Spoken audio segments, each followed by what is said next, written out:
বৈষম্য বিরোধী ছাত্র আন্দোলন চলাকালে পথচারী তৌফিকুল ইসলামের মৃত্যুর ঘটনায় রাজধানীর বাড্ডা থানায় দায়ের করা হত্যা মামলায় আওয়ামী লীগের সাধারণ সম্পাদক ওবায়দুল কাদেরের কথিত পালিত পুত্র আসাদুজ্জামান হিরুকে কারাগারে পাঠানো হয়েছে।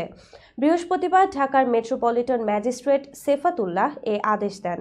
এর আগে মামলার তদন্ত কর্মকর্তা ও বাড্ডা থানার এসআই মোহাম্মদ হানিফ তাকে আদালতে তুলে কারাগারে আটক রাখার আবেদন করেন। আসামি পক্ষের আইনজীবী জামিন আবেদন করেন। শুনানি শেষে বিচারক জামিন নামঞ্জুর করে কারাগারে পাঠানোর আদেশ দেন। এর আগে বুধবার রাতে গুলশান এলাকা থেকে হিরুকে গ্রেফতার করে পুলিশ। 2024 সালের 19 জুলাই বাড্ডা এলাকায় বৌদ্ধ মন্দিরের সামনে আন্দোলন চলাকালে আত্মীয়ের বাসা থেকে নিজ বাসায় ফিরছিলেন তৌফিকুল। বেলা 11টার দিকে আসামিদের ছোড়া গুলিতে বিদ্ধ হয়ে ঘটনাস্থলেই তার মৃত্যু হয়।